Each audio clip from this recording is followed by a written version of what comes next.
When Lucas Marshall made a $1 million bet to marry Chloe Richards, an obese woman who didn't match his usual arm candy, he thought it would be 6 months of inconvenience for an easy payday. What he never expected was for her to look him straight in the eyes at their first meeting and say, "I know about the bet, and if you think you can control me, you're mistaken. This isn't just another rags to riches love story. It's about a man who destroyed lives with his business decisions, coming face to face with the daughter of one of his victims. As Lucas tries to buy Chloe's affection with luxury and manipulation, she stands firm, forcing him to confront the emptiness behind his wealth. But the real shock comes when she reveals exactly why she agreed to this arrangement in the first place. The ballroom of the Plaza Hotel glittered with New York's elite. Crystal chandeliers cast golden light over the crowd while waiters circulated with trays of champagne worth more than their monthly salaries. This was Lucas Marshall's natural habitat, a jungle where wealth was the camouflage and status was the prey. At 35, Lucas had built Marshall Enterprises into a billion-dollar investment firm through shrewd decisions, cutthroat tactics, and an uncanny ability to spot weakness in others. There he is! The man who turned $50 million into $500 million in 18 months. Jack Thompson's voice boomed across the room as he approached. Despite being Lucas's closest friend since college,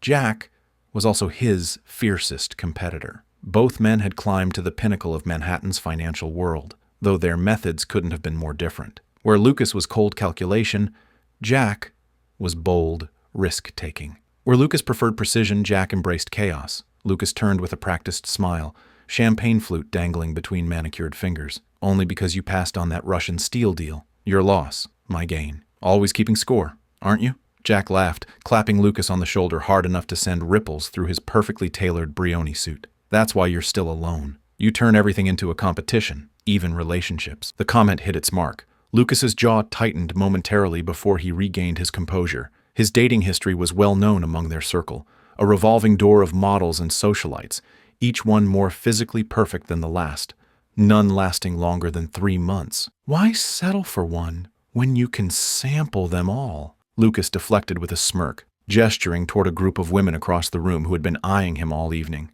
Besides, commitment is just another word for depreciation. Everything loses value over time. Jack studied his friend for a moment, then leaned in. You know what your problem is, Lucas? You've never met a challenge you couldn't buy your way out of. Everything's transactional to you. Name one thing money can't solve. Lucas challenged, swirling the golden liquid in his glass. Love, respect, character. Jack counted on his fingers. But you wouldn't know about those, would you? Around them, the party continued its elegant dance. Powerful men and beautiful women engaging in the timeless waltz of influence and desire. Lucas had always been the conductor of this orchestra, never a mere player. He was accustomed to setting the terms, dictating the tempo. You think so highly of yourself, Lucas scoffed. Just because you married your college sweetheart doesn't make you a relationship guru. No, but it makes me happy. Jack's eyes narrowed as a thought clearly formed behind them. You know what? I have a proposition for you. Lucas raised an eyebrow. Jack's propositions usually ended with someone losing a substantial amount of money. Frequently Jack himself. I'm listening. $1 million says you can't stay married for 6 months to someone who doesn't fit your... Jack gestured vaguely with his hand. Superficial standards. The conversation around them quieted as others sensed the tension building between the two financial titans. Lucas felt their attention, like a spotlight, warming his ego. Define doesn't fit my standards, Lucas replied carefully. Jack's smile widened. Someone who's overweight. Since you've never dated anyone over size 4, let's say someone who's clinically obese. A woman nearby gasped softly. Lucas noticed several people exchanging uncomfortable glances. That's absurd, Lucas said dismissively, and frankly, tasteless even for you. Is it? Or are you afraid you couldn't handle it? That your precious image would suffer? That you might actually have to work at a relationship instead of buying affection with trips to Paris and diamond bracelets? The challenge hung in the air between them. Lucas felt eyes on him from all directions, waiting for his response. He'd built his reputation on never backing down from a challenge, on always being the one with the upper hand. 6 months with someone you choose? Lucas clarified, the financial wheels already turning in his mind. $1 million was nothing to him financially, but the price of backing down from Jack's challenge would be far costlier to his ego. Someone I choose. Jack confirmed. Legal marriage. Living together. The works. You stay married for the full 6 months. You get $1 million. You bail early. You pay me. And what does she get out of this arrangement? Lucas asked, already mentally calculating how to structure this as advantageously as possible. Jack shrugged. That's between you and her. Consider it part of the challenge. Lucas didn't hesitate. In his mind, this was already won. 6 months was nothing. A blip in his timeline. He dated women he couldn't stand for longer just to secure business deals. This would be no different. Another transaction, another victory to add to his collection. You've got yourself a bet. Lucas extended his hand, which Jack gripped firmly. I'll draw up the paperwork tomorrow, Jack said, and I already have the perfect candidate in mind. I'm sure you do. Lucas smirked, already plotting how he'd approach this like any other business acquisition, efficiently, dispassionately, and with complete control. But don't think I don't see what you're doing. This isn't about proving anything about relationships. This is about you trying to humble me. Maybe, Jack admitted, or maybe it's about giving you a chance to prove you're more than just your bank account and your ego. As word of the bet spread through the party, Lucas found himself the center of attention in an entirely new way. Some people looked disapproving, others amused, but all were intrigued by the spectacle of it all. Lucas played to the crowd, making light of the situation, assuring everyone that Jack had just made the worst bet of his life. To easy money, Lucas announced, raising his glass to Jack. The easiest million I'll ever make. What Lucas couldn't see, what his ego wouldn't allow him to consider, was that Jack wasn't smiling because he thought he would win the bet. He was smiling because he knew that win or lose, Lucas was about to encounter something his money couldn't control. Consequence. Jack's prediction about consequences came true faster than anyone expected. Just 3 days after their wager, Lucas found himself seated at a corner table in 11 Madison Park, impatiently checking his watch. The restaurant's Michelin stars and impossible-to-get reservations typically impressed his dates before he even arrived. Tonight, however, Lucas wasn't concerned with impressing anyone. This was merely the first move in what he considered a 6-month business transaction. When Chloe Richards walked through the door at exactly 7:30 p.m., Lucas's practiced smile froze on his face. He had expected timidity, perhaps even gratitude for his presence. Instead, Chloe scanned the room with quiet confidence, spotted him, and approached his table with purposeful strides. The maitre d' barely kept pace behind her. Mr. Marshall, she said, extending her hand with a grip that rivaled most of his business associates. I'm Chloe Richards. Lucas stood, momentarily disoriented by the firm handshake. Women in his world typically offered delicate fingers, not this assertion of equality. He recovered quickly, gesturing to the chair across from him with the practiced charm that had opened countless doors and bedrooms throughout Manhattan. Please call me Lucas. I took the liberty of ordering champagne. The crystal flutes sparkled under the restaurant's sophisticated lighting. It was a power move. Establish control early by making decisions for her. But Chloe didn't even glance at the champagne. I know why we're here, she said, her voice steady and direct. I know about the bet, the terms, and the conditions. The words landed like a physical blow. Lucas had rehearsed this meeting meticulously, an introduction filled with compliments, followed by a generous arrangement presented as a favor. Now his carefully constructed script lay in ruins before the first course arrived. And yet you still agreed to meet, Lucas asked, trying to reclaim footing in a conversation that had somehow slipped from his control. Chloe's eyes, intelligent and assessing, held his gaze without wavering. Let's just say I have my reasons. For perhaps the first time in his adult life, Lucas felt scrutinized rather than admired. Dressed in his Tom Ford suit, he usually commanded attention at any gathering. But Chloe seemed utterly unimpressed by the trappings of wealth that surrounded them. The imported marble tables, the subtle display of money and influence that typically established Lucas's position at the top of any interaction. I want you to know, Chloe continued, that even though we're entering into this agreement, I won't be controlled by you. I have my own life, and that's not going to change because of a temporary marriage. Lucas leaned back, studying her with newfound curiosity. Most people he encountered wanted something from him. Access, money, connections. They approached with deference, with a willingness to bend to his preferences. This woman, who didn't match any of his usual parameters for attraction, somehow radiated more authentic confidence than the rooms full of beautiful people he typically surrounded himself with. Perhaps we should discuss the details of our arrangement, Lucas suggested, attempting to steer the conversation back to familiar territory, terms, conditions, parameters he could define and control. Chloe nodded, but there was something in her expression that suggested she was playing along rather than following his lead. Throughout their meal, Lucas found himself increasingly fascinated. She answered his questions thoughtfully, but volunteered little. She neither complained about the situation nor showed enthusiasm for the financial benefits she would surely receive. When he mentioned the penthouse where they would live, she simply nodded as if he'd commented on the weather. "May I ask what you do for work?" Lucas asked, realizing he knew almost nothing about the woman Jack had selected. "I run a community center in Brooklyn," she replied.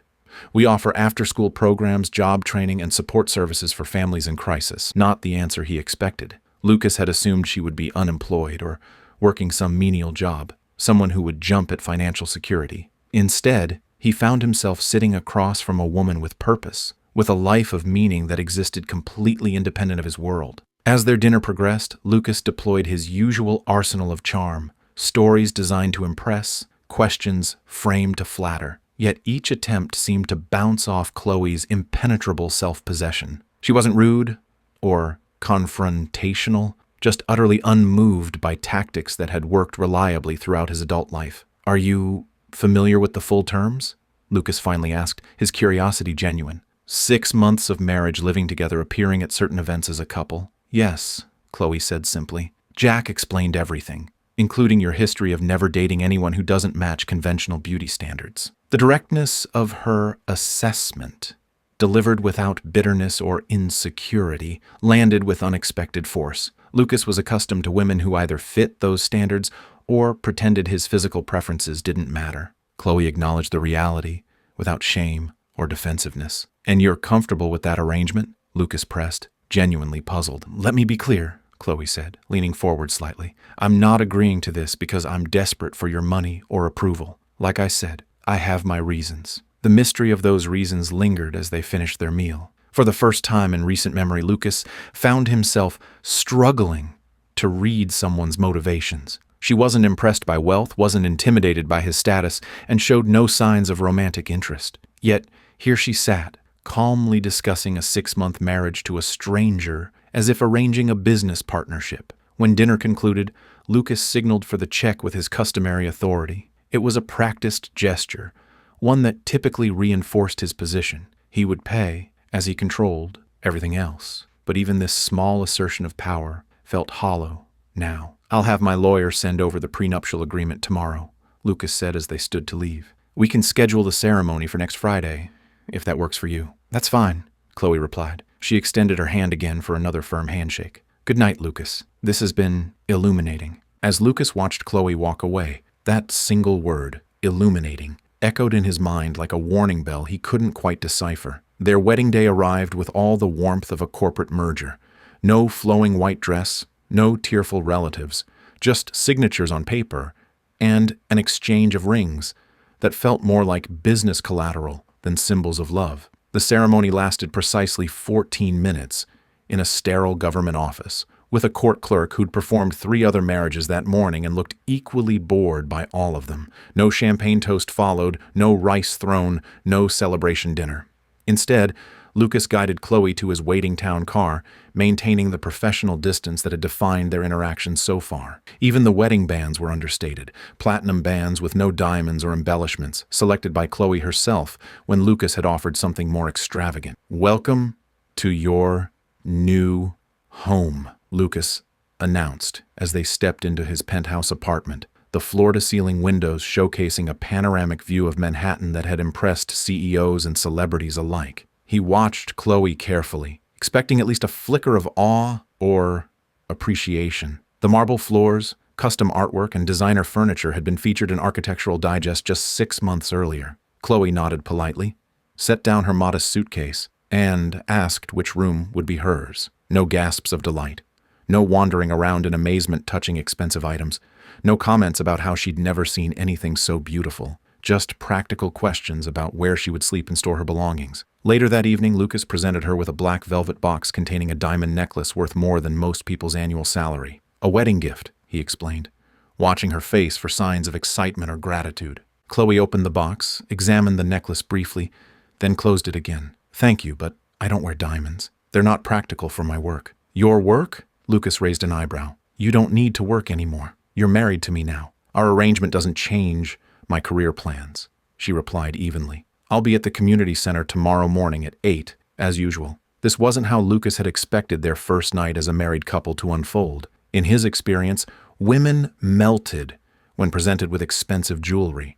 They became pliable, grateful, eager to please. Chloe's refusal wasn't just unexpected, it was unprecedented. Over the next few weeks, Lucas intensified his campaign to win her over. Designer clothes appeared in her closet, all in her size, carefully selected by his personal stylist. Luxury handbags, perfume, even a custom watch from a Swiss manufacturer with a 2-year waiting list. Each gift was acknowledged with a polite "thank you" before being set aside, unused. You haven't worn any of the things I've given you, Lucas pointed out one evening as Chloe prepared a simple meal in his rarely used kitchen, still dressed in the practical clothes she'd worn to work that day. I have everything I need, she replied, chopping vegetables with efficient precision. My lifestyle works for me. I'm comfortable. But you could have so much more, Lucas insisted, gesturing around them at the luxury that surrounded them. Why limit yourself? Chloe looked up from her cutting board. Having more things doesn't make me more of a person, Lucas. My value isn't determined by what I own or wear. Her words stung with unexpected sharpness. In Lucas's world, wealth and possessions were the primary metrics of success and worth. The idea that someone could deliberately choose simplicity when offered opulence challenged his fundamental understanding of human nature. As the weeks passed, Lucas's frustration grew. He'd always believed everyone had a price. It was just a matter of finding the right currency. Yet Chloe remained immune to his usual methods of influence. She continued working at her community center, politely declined invitations to exclusive events unless specifically required by their agreement, and maintained her independence in ways large and small. When material gifts failed, Lucas tried a different approach. He began calling her workplace with urgent matters that required her immediate attention. He scheduled lengthy business dinners on nights she had community events planned. He even tried to surprise her with a vacation that would have taken her away from work for 2 weeks. I can't just abandon my responsibilities, she told him firmly when he presented the tickets to Bali. People depend on me. I could donate enough to keep that center running for a decade, Lucas retorted, frustration evident in his voice. Wouldn't that be better than whatever you accomplish in 2 weeks? Chloe's eyes narrowed slightly. Money isn't always the solution, Lucas. Relationships and trust can't be purchased. The families I work with need consistency and personal connection, not just financial support. Each refusal, each rejection of his influence chipped away at Lucas's confidence. For the first time in years, he found himself in a position where his wealth and power weren't enough to get what he wanted. It was maddening and bizarrely fascinating. What bothered him most wasn't that she rejected his gifts, but that she seemed to see right through him. When she looked at him, he had the uncomfortable feeling she was seeing past his carefully constructed facade to something he'd spent years hiding, even from himself. As their first month of marriage came to a close, Lucas found himself watching Chloe with increasing curiosity. What motivated a woman like her? She clearly didn't want his money or the status that came with being his wife. She maintained her modest wardrobe, continued her demanding job helping others, and showed no interest in the social circles that had always been his world. More troubling still was the growing suspicion that Chloe had agreed to this arrangement for reasons beyond the substantial payment offered. Sometimes he caught her observing him with an expression he couldn't quite decipher, something that looked almost like she was waiting for something specific to happen. The bet that had seemed so simple was becoming increasingly complicated. What had begun as a straightforward transaction, 6 months of marriage in exchange for $1 million, now felt like a complex game where he didn't know all the rules, and for perhaps the first time in his adult life, Lucas wasn't certain he was winning. The game board had shifted beneath Lucas's feet. With his sense of control slipping away, he felt something unfamiliar rising inside him. Desperation. No one had ever his authority like this woman who's completely immune to his wealth and influence. The unspoken battle in them was about to escalate into something neither had anticipated. You don't to work anymore. Lucas announced casually over breakfast one morning, not even looking up from his phone. As my wife, you have access to more money than that community center will see in a decade. Why exhaust yourself for minimum wage? Chloe set down her coffee cup with deliberate calm. My work isn't about money, Lucas. It never has been. Then consider it a vacation. 6 months to enjoy the finer things without worrying about other people's problems. Those problems are exactly why I get up every morning, she replied, already gathering her things to leave. And they're not going away just because you signed a marriage certificate. This was just the opening salvo. When subtle suggestions failed, Lucas escalated to more calculated interference. Important donor meetings that Chloe had scheduled months in advance mysteriously required rescheduling. She would arrive at the community center to find the donor had received a call claiming Chloe needed to postpone. After the third such incident, Chloe confronted him in his home office. Do you honestly think I wouldn't figure it out? She asked, standing in the doorway with arms crossed. These people have supported our programs for years. They know me well enough to find it suspicious when I suddenly can't keep appointments. Lucas swiveled in his chair, feigning innocence. Perhaps you're overcommitted. I'm simply helping you manage your schedule more efficiently. By making me wait hours for meetings I arranged. By having your assistant call my contacts to cancel events without my knowledge. Her voice remained steady, but her eyes flashed with determination. If control is what you're after, you've chosen the wrong opponent. The psychological warfare continued for weeks. When schedule manipulation proved ineffective, Lucas began cutting off Chloe's professional connections. Influential contacts suddenly became unreachable. Funding opportunities mysteriously dried up. A community fundraiser she had organized for months found its venue canceled with no explanation. Most women in Lucas's experience would have broken down by now. Tears, accusations, eventual submission. Chloe did none of these things. Instead, she adapted with remarkable efficiency. When the fundraiser venue canceled, she moved it to a local church. When donors became unreachable through official channels, she found them at community events. For every obstacle Lucas created, Chloe found a path around it. The turning point came during a charity gala Lucas had insisted she attend.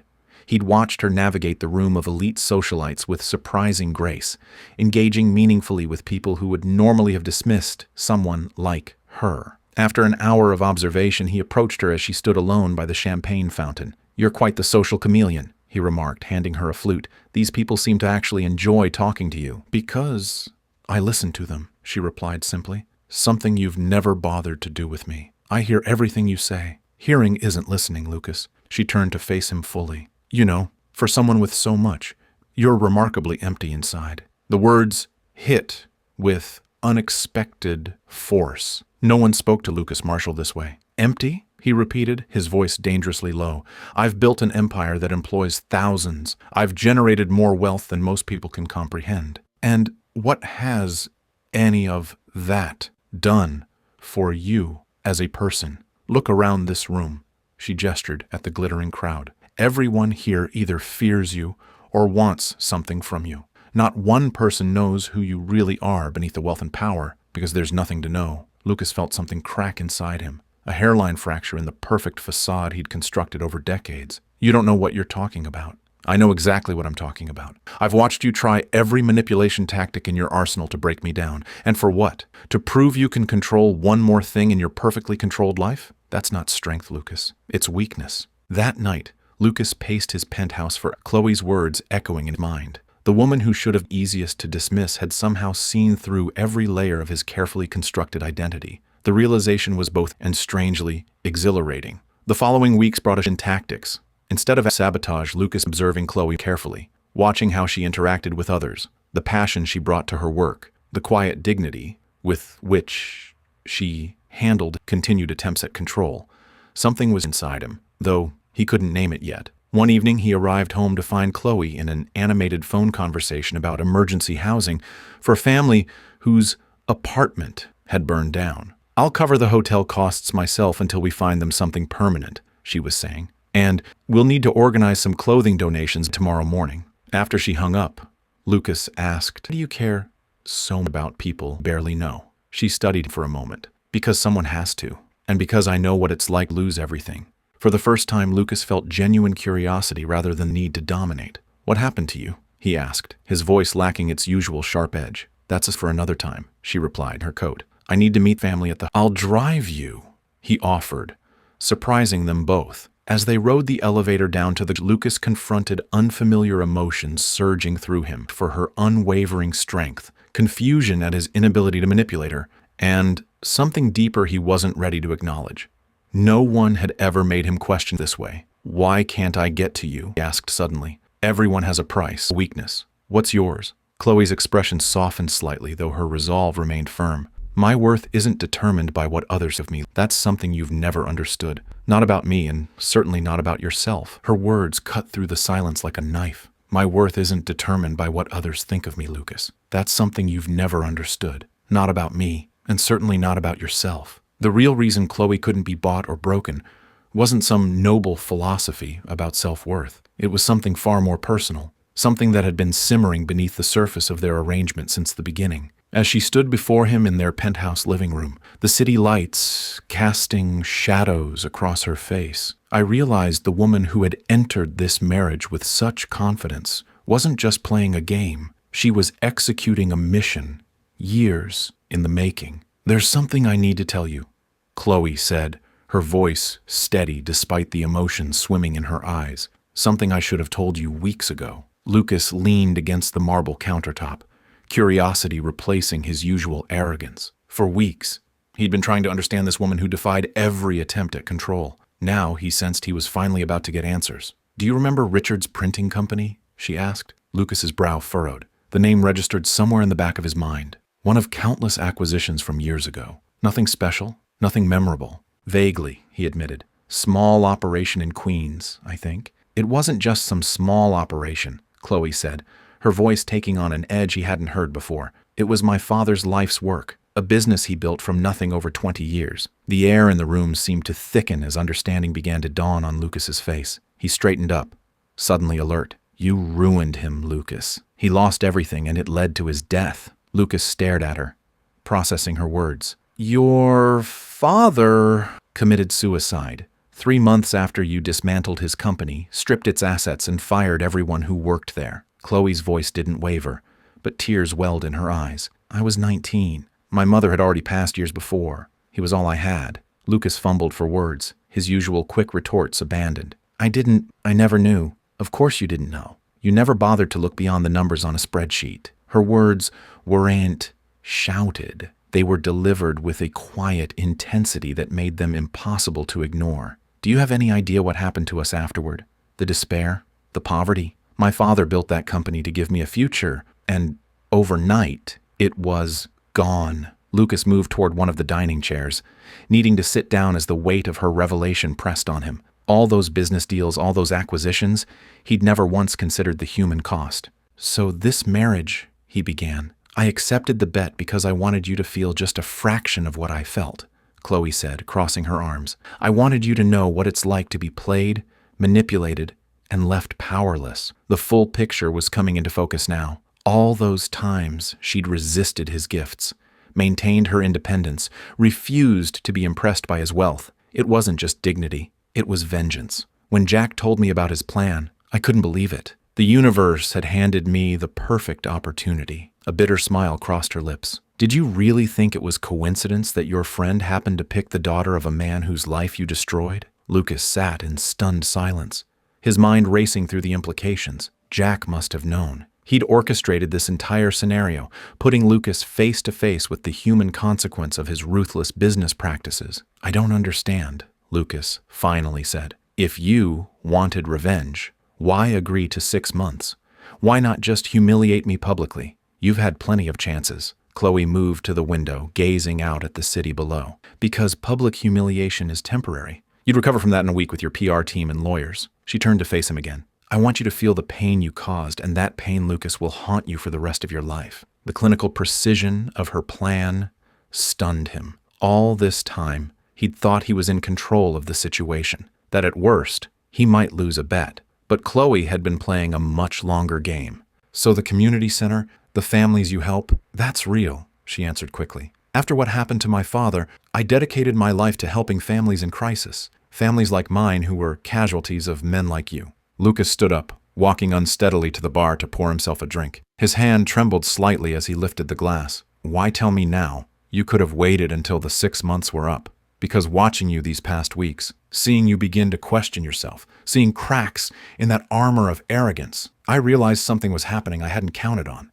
She paused. You started to change. An uncomfortable silence stretched between them. Lucas drained his glass, needing something to steady himself against the tsunami of guilt crashing over him. I never knew your father's name, he finally said. I never knew any of their names. That's exactly the problem, Chloe replied. They were never people to you, just assets and liabilities. Lucas set down his glass and turned to face her fully. What happens now? Now? Chloe let out a humorless laugh. Now you live with it. You live with knowing that the woman you married is the daughter of a man you drove to suicide. You live with knowing that every gift you tried to give me, every luxury you flaunted, was built on the suffering of families like mine. Lucas had faced countless business crises over the years, but nothing had prepared him for this moment. Facing someone whose life he had shattered without even knowing her name. The carefully constructed walls around his conscience were crumbling.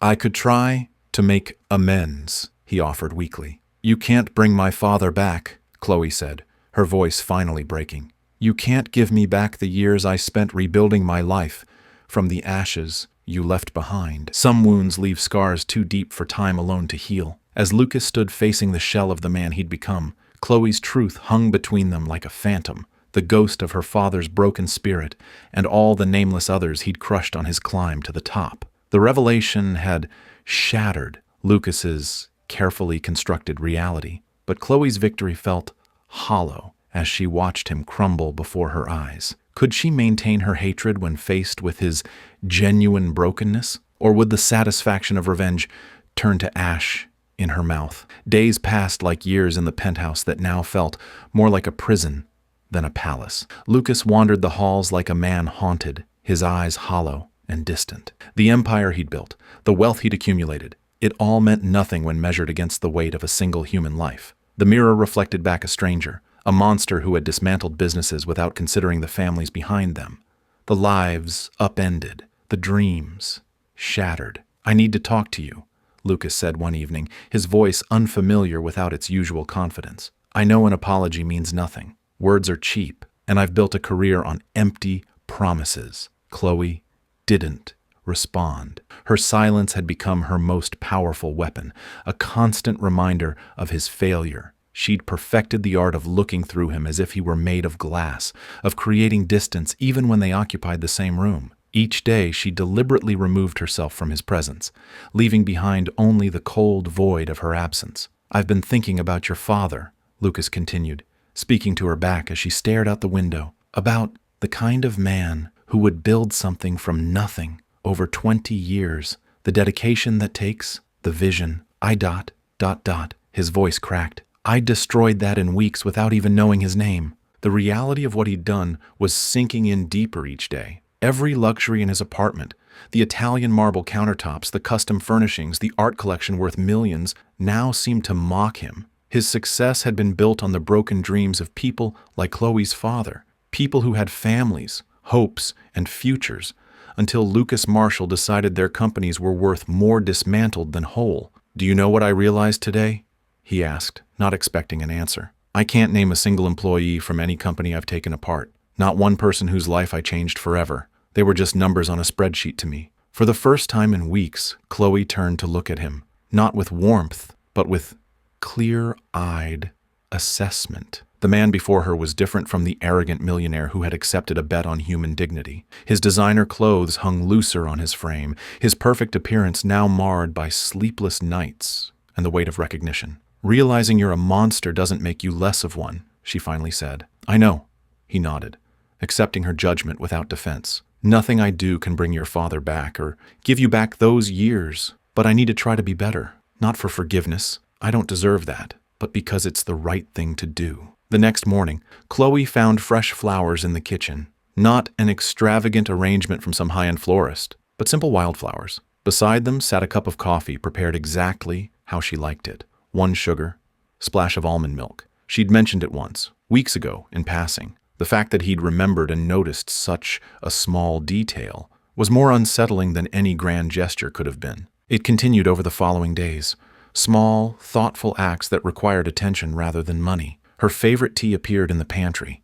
A book she'd mentioned wanting to read was left on her nightstand. When she returned from the community center, exhausted, after a particularly difficult day, she found dinner waiting, not catered, but cooked, with all the imperfections of someone unused to working in a kitchen. "I'm not trying to buy your forgiveness," Lucas said when she questioned his motives. "I'm trying to learn how to be a person who sees other people as people, not assets or liabilities." The most significant change came when Chloe discovered Lucas had been researching the employees from her father's company, not to clear his conscience, but to understand the extent of the damage he'd caused. He'd created a spreadsheet tracking where they had ended up, what had happened to their lives after their jobs disappeared. "There were 73 people at Richard's Printing," he told her one night, his voice hollow. 3 lost their homes within a year. 7 had to pull their kids from college. 2 divorces that cited financial stress as the primary factor. He looked up from the papers spread across the dining table. "And that's just one company, one of dozens." Chloe watched as Lucas confronted the true cost of his business practices. For the first time, she saw something that looked like genuine remorse. Not just guilt at being caught, but a deep, soul-level recognition of wrongdoing. It was unsettling to witness. This wasn't the satisfaction she had imagined when she'd accepted Jack's proposal. "Why are you doing this?" she finally asked. "The bet will be over in less than 2 months. You could just wait it out." Lucas looked at her with clear eyes. "Because when you showed me who I really am, you broke something in me that needed breaking. The person I was. I don't want to be him anymore." Their conversation was interrupted by his phone. It was a business call. Another opportunity to acquire a struggling company. Chloe watched as Lucas took the call, listened for a moment, then said something she never thought she'd hear from him. "I'm not interested. Find another buyer who'll keep the staff intact." After hanging up, he caught her surprised expression. "Like I said, I'm trying to be better." Then, almost as an afterthought, "I've been thinking about creating a fund for businesses that need restructuring, but not dismantling. Companies like your father's that just need time and resources, not corporate raiders." For the first time since their arrangement began, Chloe felt a flicker of something other than hatred toward Lucas. Not forgiveness. That was still far away, if it would ever come. But a recognition that perhaps people could change when forced to confront the monsters they've become. As the 6-month mark of their marriage approached, Lucas stopped mentioning the end date altogether. Instead, he focused on each day as if it were divorced from their arrangement, making consistent, small choices that reflected a man trying to rebuild himself from the ground up. He wasn't perfect. Sometimes the old arrogance slipped through, the entitled assumptions of wealth and privilege, but each time he caught himself, acknowledged it, and tried again. Rebuilding yourself requires first acknowledging what you've torn down. As Lucas steps beyond the penthouse walls to confront the wreckage of his business decisions, he's about to learn that redemption isn't purchased. It's earned through actions that prove the monster you were isn't the person you're becoming. The spreadsheet sat open on Lucas's desk, each name a testament to lives he'd altered without consideration. 73 people at Richard's Printing had been just the beginning. His career had left similar trails of destruction across dozens of companies. For the first time, he was forcing himself to see beyond the numbers to the human consequences of his ruthlessness. On a rainy Tuesday morning, Lucas found himself standing outside a modest apartment building in Queens. The doorbell for apartment 3B felt impossibly heavy as he pressed it. When the door opened, he faced Martin Geller, former operations manager at Horizon Manufacturing, a company Lucas had dismantled 3 years earlier. "Mr. Marshall?" The shock on Martin's face quickly transformed to anger. "What could you possibly want from me?" Lucas stood there, letting the man's fury wash over him without defense. "Nothing, Mr. Geller. I'm here because I owe you something I should have given you years ago. An apology and an explanation." The conversation that followed was brutal. Martin detailed how Lucas's strategic restructuring had cost him his retirement savings, forced his daughter to drop out of college, and triggered a heart attack from the stress. Lucas listened without interruption, without excuses. "Your apology means nothing," Martin finally said. "I know," Lucas replied quietly. That's why I'm not just here to apologize. I want to make amends for what I did. This scene repeated itself across the city as Lucas systematically visited families affected by his business decisions. Some slammed doors in his face, others hurled insults, a few broke down in tears. He accepted each reaction as the consequence of his past choices, never defending himself or attempting to justify his actions. Chloe watched these efforts from a careful distance, her skepticism palpable. One evening, she confronted him as he returned from one such meeting, his expensive suit soaked from standing in the rain after Mrs. Jacobson from Pinnacle Media refused to let him in her home. "Is this just an elaborate performance to win my forgiveness?" she asked, arms crossed as he dripped onto the marble entryway. Lucas looked at her, exhaustion etched in his face. "If I wanted to impress you, I'd have brought a camera crew to document my generosity. This isn't about you seeing me differently. It's about me seeing myself clearly for the first time." His actions soon extended beyond personal apologies. Lucas began quietly establishing recovery programs for small businesses that had been casualties of corporate takeovers. He created a foundation that offered interest-free loans to entrepreneurs who needed second chances. When a struggling printing company in Brooklyn faced bankruptcy, Lucas anonymously purchased their debt and restructured it on terms that allowed the owners to maintain control while stabilizing their finances. His attorney, David Cohen, was baffled by the sudden change in direction. "You realize these investments will never show the returns you're accustomed to," he pointed out during a meeting. That's not the point," Lucas replied, studying the proposal for a mentorship program connecting established business leaders with struggling small business owners. "The profit isn't measured in dollars." 3 months into his transformation, Lucas received a call from Martin Geller. His daughter had received an anonymous scholarship covering her remaining college expenses. Martin had traced it back to Lucas. "I didn't want your charity," Martin said, his voice tight. "It's not charity," Lucas replied.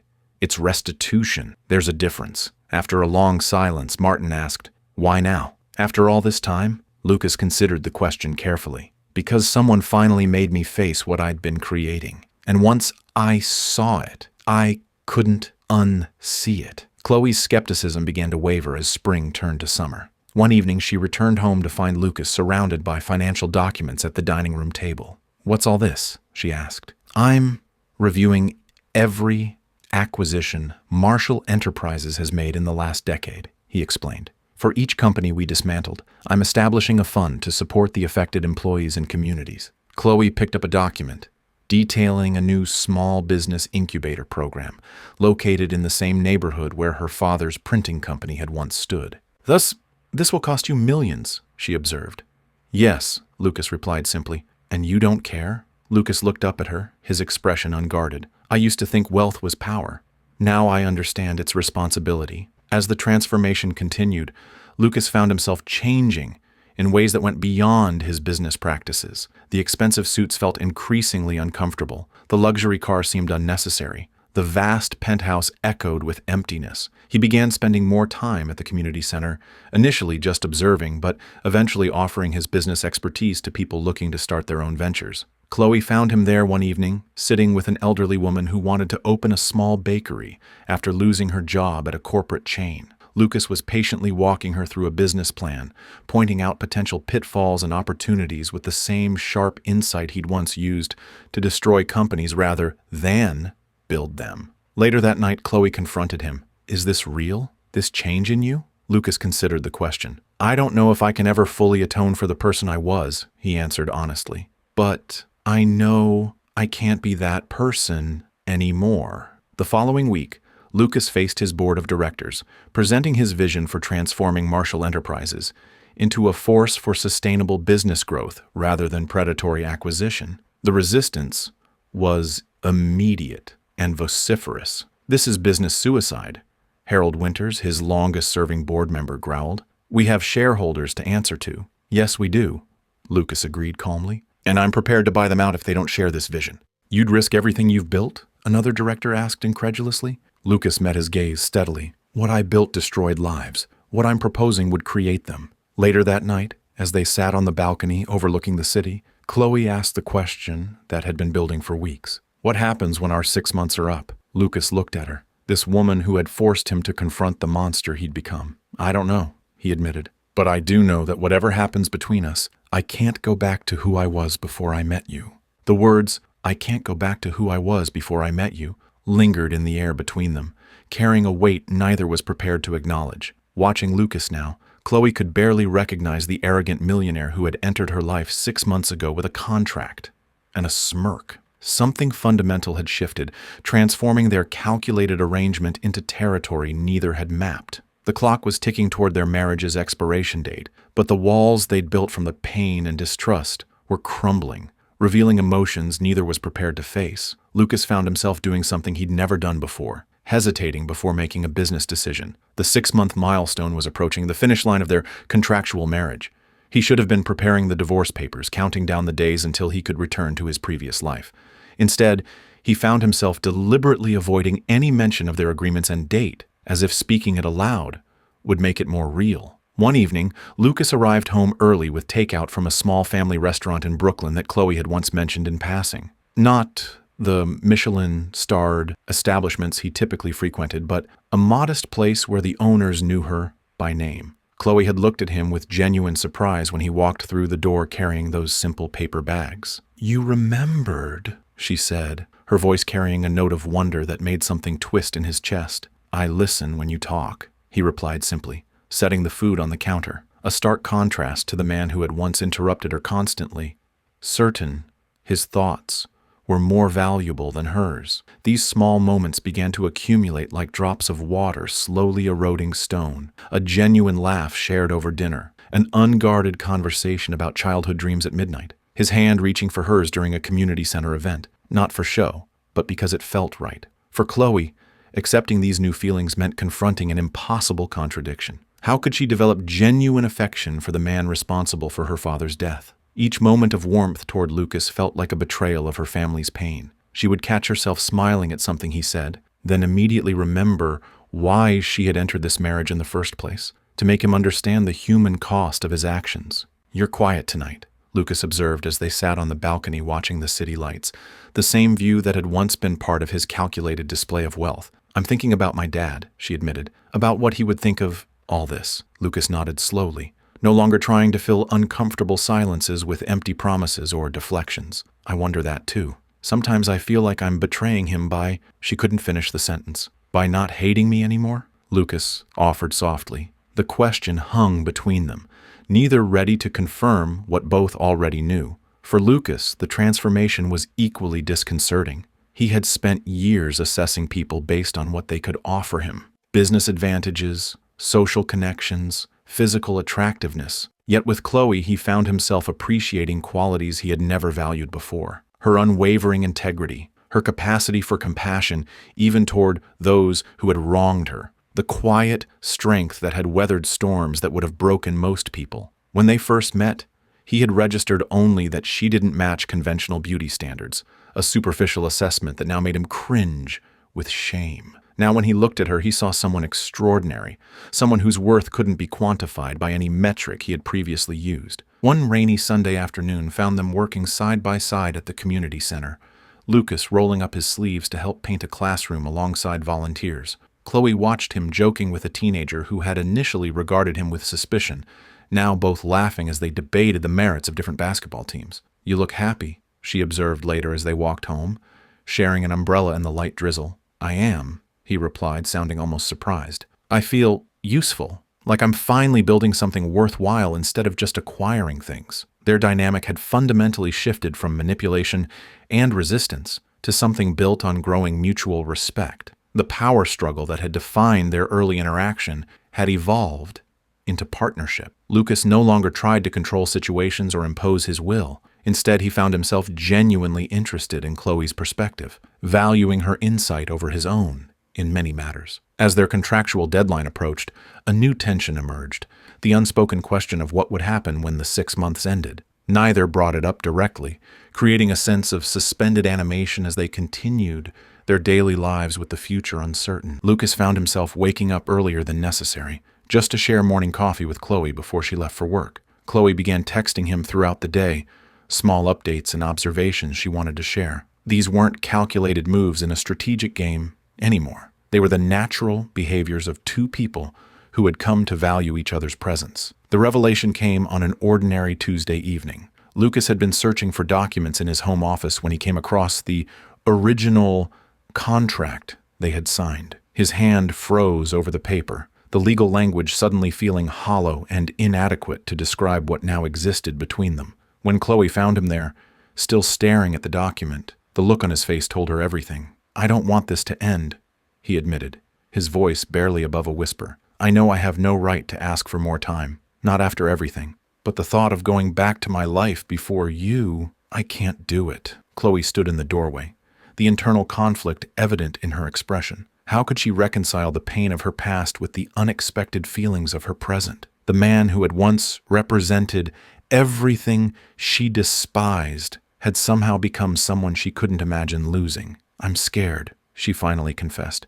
"I'm scared of what it means that I feel this way about you. I came into this wanting justice for my father, and now, Lucas prompted gently when she fell silent. "Now I'm afraid of what happens when the contract ends. Not because I want to punish you anymore, but because I don't know how to let this go." Their admission hung in the air between them, neither having planned for this outcome when they signed those papers months ago. What had begun as a calculated bet and a mission of justice had transformed into something authentic that neither was prepared to lose. As the ink dried on their final divorce papers, the question hovering between Lucas and Chloe transcended the legal formalities. Could a relationship that began in deception truly transform into something authentic, or was their foundation too fractured to support a genuine future? The morning of their contract's expiration arrived with an unusual stillness. No lawyers present, no witnesses, just two people sitting across from each other at the kitchen island where they'd shared countless meals over the past 6 months. The platinum bands that had symbolized their arrangement sat between them, gleaming in the morning light that streamed through the penthouse windows. "So this is it," Chloe said, her voice steady, despite the emotion swirling beneath her composed exterior. "Contract fulfilled. Bet completed." Lucas looked at her, his eyes reflecting a vulnerability that would have been unimaginable 6 months earlier. "Technically, yes, but I don't want this to be the end." His words hung in the air between them, heavy with implication. The man who once viewed relationships as business transactions was now proposing something entirely different, something real, built on mutual respect rather than manipulation or revenge. "I want to start over, Chloe. Not as a business arrangement or a bet, but as us, two people who choose each other." Chloe's hesitation was palpable. The path to forgiveness had been long and arduous, each step forward fraught with the weight of their painful history. Trust, once shattered, resembled a delicate vase meticulously reassembled, the cracks still visible, despite careful restoration. "Lucas, we can't just erase what happened," she said, her fingers tracing invisible patterns on the marble countertop. "Your company destroyed my family's livelihood. My father died because of decisions you made without a second thought about the human cost." "I know," Lucas acknowledged, the weight of responsibility evident in his voice. "I can't change that history, but I'm not that person anymore. The man who made those decisions wouldn't recognize who I've become." Indeed, Lucas's transformation had been remarkable. The ruthless businessman who once measured success solely in financial terms now understood that true wealth lay in human connection. The man who had controlled every aspect of his life with surgical precision had learned the value of vulnerability, of opening himself to another person completely. "Trust isn't rebuilt overnight," Lucas continued, echoing the words of a counselor they'd been seeing together. "It's built day by day, through consistent actions that match my words. I'm asking for the chance to keep proving that to you, not for 6 months, but for a lifetime." Chloe's internal struggle played across her face. Part of her longed to protect herself from further pain, to walk away from the complex emotions that had developed despite her initial plan for revenge. The safer choice would be to end things cleanly, to return to her life at the community center without the daily reminder of her father's tragedy. "What frightens me most," she admitted, "isn't that you might revert to who you were. It's that I've seen the man you're capable of becoming, and I'm afraid of losing him, of losing us." Their shared journey had forged a connection neither had anticipated. What began as a power struggle between adversaries had evolved into something profound, a partnership built on witnessing each other's growth and vulnerability. Lucas had seen Chloe's strength and compassion. She had witnessed his capacity for genuine change. The foundation of our relationship was broken from the start, Chloe continued. But what we've built on top of it, I never expected to find that with anyone, least of all with you. The irony wasn't lost on either of them. A relationship that began as the ultimate transaction, a marriage for money and revenge, had somehow transformed into something that no amount of wealth could purchase. Authentic emotional connection. Open communication is essential for rebuilding trust, Lucas said, repeating another lesson from their counseling sessions. I know there will be days when the past feels too heavy, when you'll question whether we can move forward. On those days, I need you to tell me.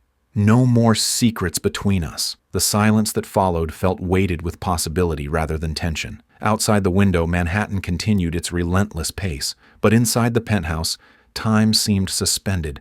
As two people considered a future neither had imagined 6 months earlier. I've been thinking about what matters most, Lucas said, breaking the silence. Before you, I measured everything in terms of financial transactions. Now, I understand that the most valuable things can't be quantified. Trust, respect, forgiveness. Chloe nodded, recognizing the profound shift in his worldview. The man who once believed everything and everyone had a price now understood the priceless nature of genuine connection. If we do this, she said carefully, it needs to be a complete reset, not a continuation of our arrangement, but something new we build together. Lucas reached across the table, his hand open, an invitation rather than a demand. I'd like that, a real marriage, a real partnership. 2 weeks later, they stood beneath a canopy of flowers in the community center where Chloe had dedicated her life to helping others. The contrast with their first ceremony couldn't have been more striking.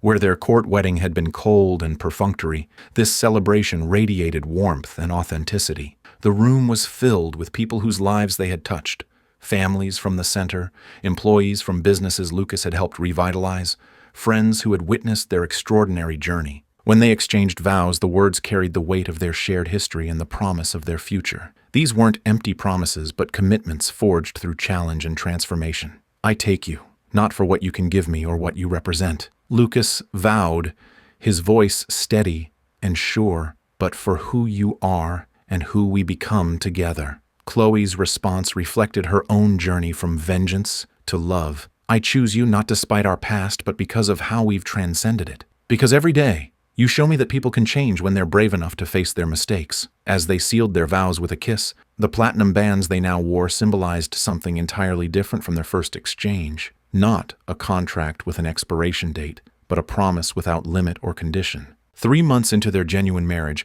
the ultimate test arrived in the form of 2 pink lines on a pregnancy test. Chloe stood in their bathroom, her hands trembling as she stared at the results. Their commitment to each other, still fresh and evolving, now faced a challenge that would determine whether Lucas's transformation was merely surface level or truly foundational. Their vows of forever were about to face a test neither of them saw coming. When Chloe discovered she was pregnant, it wasn't just news of a baby. It was the ultimate reckoning for Lucas. Could the man who once destroyed a family truly be trusted to nurture one of his own? The question hung between them, unspoken but palpable, as Chloe finally found the courage to share the news. Lucas, she said, her voice barely above a whisper as he entered their bedroom. I'm pregnant. The look on his face traveled through shock, disbelief, and finally settled into something Chloe had never seen before. A vulnerability so raw it made her breath catch. For a moment, neither spoke, the weight of what this meant pressing down on both of them. A baby, Lucas finally managed, his voice cracking. We're having a baby. For Chloe, the joy of pregnancy came tangled with painful memories. She hadn't told Lucas about her previous loss, a miscarriage she suffered shortly after her father's suicide, her body unable to sustain new life under the crushing stress of grief and financial ruin. The doctors had attributed it to the extreme emotional trauma she'd endured. Now, this new life growing inside her connected directly to the most painful chapter of her past. I'm scared, she admitted, tears forming in her eyes. Not just about being a mother. I'm scared about you being a father. The brutal honesty hung between them. Lucas didn't flinch or defend himself. Instead, he sat beside her on the edge of their bed, not touching her, respecting the space her fear required. I understand why, he said simply, and you're right to question it. The man I was destroyed your family. Why would you trust me to help build one? The irony wasn't lost on either of them. The same hands that had dismantled families through corporate takeovers now hoped to cradle a newborn. The same mind that once calculated profit margins without considering human cost now needed to prioritize a child's emotional and physical well-being above all else. I want to earn this, Lucas said, his eyes meeting hers with unwavering intensity. Not just your trust, but the privilege of being a father to our child. In the weeks that followed, Lucas's commitment to proving himself worthy took shape in ways neither of them could have anticipated. He didn't make grand promises or emotional declarations. Instead, he began a methodical journey to demonstrate through action that his transformation was genuine and lasting. Without Chloe's knowledge, Lucas had been tracking down families affected by his past business decisions, not just at Richards Printing, but across all the companies his firm had dismantled. What began as an effort to make financial amends evolved into something more profound, a commitment to understanding the human impact of his actions and finding ways to help heal the wounds he'd created. I need to show you something, he told Chloe one evening, leading her into his home office where a wall was covered with photographs, names, and stories. These are the families I've been working with. Not just sending checks, but actually helping rebuild what I took from them. Chloe moved closer, examining the faces, ordinary people whose lives had been upended by decisions made in boardrooms by men who never saw them as more than numbers on a spreadsheet. Lucas had not only provided financial support, but had invested time, connections, and genuine care in helping these families recover and thrive. This isn't about buying forgiveness, Lucas explained, his voice steady but humble. It's about learning to be the kind of person who builds rather than destroys, the kind of father our child deserves. The transformation Lucas was undergoing wasn't just about seeking Chloe's forgiveness or proving himself worthy of fatherhood. It was a fundamental reshaping of his understanding of success and purpose. The man who once measured worth in dollars and deals now found meaning in human connection and positive impact. As Chloe's pregnancy progressed, Lucas's commitment extended beyond repairing past damage. He attended every doctor's appointment, researched prenatal health religiously, and converted one of their spare rooms into a nursery with his own hands rather than hiring decorators. When Chloe experienced morning sickness, he was there with ginger tea and comfort. When she worried about the community center during her maternity leave, he helped interview temporary directors who shared her vision and values. I never thought I'd see the day when Lucas Marshall would be assembling a crib at 3 a.m, Chloe remarked one night, finding him surrounded by parts and instructions, determination etched on his face. Neither did I, he admitted with a small laugh. But I need to do this myself, not because I have something to prove, but because it matters that these hands build something that will hold our child.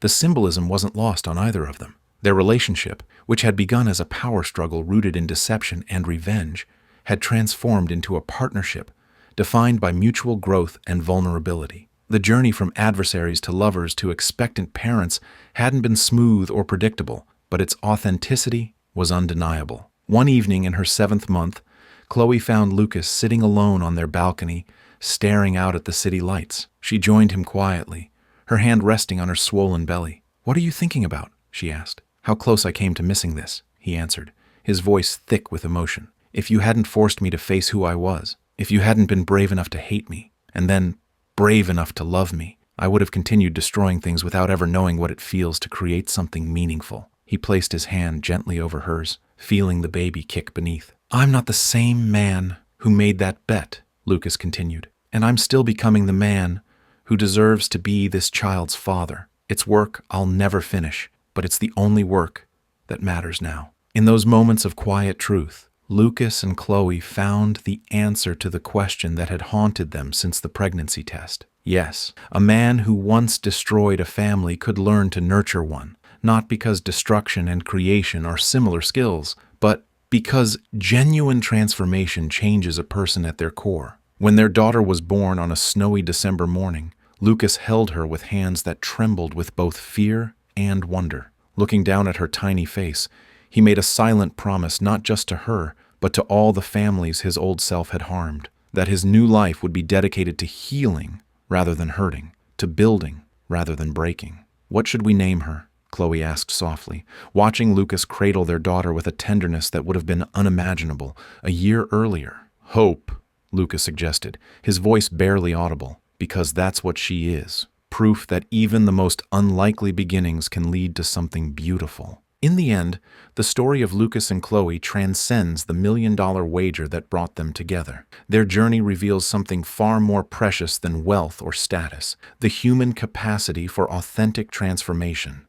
What makes their story so compelling isn't just the dramatic reversal of fortune, but the painful, necessary work of confronting one's darkest actions. True transformation isn't a single moment of revelation, but a continuous journey of self-reflection and making amends. For Lucas, this meant facing not just the abstract concept of his business decisions, but the actual human beings whose lives he had altered forever. His willingness to confront his past and actively repair the damage he caused represents the kind of redemption many consider impossible in today's cynical world. Their story reminds us that real change doesn't come from empty promises or grand gestures, but from the daily commitment to becoming better than we were yesterday. Perhaps that's the most valuable lesson, that even the most unlikely beginnings can lead to profound growth when we're brave enough to face our mistakes and do the difficult work of becoming truly better people.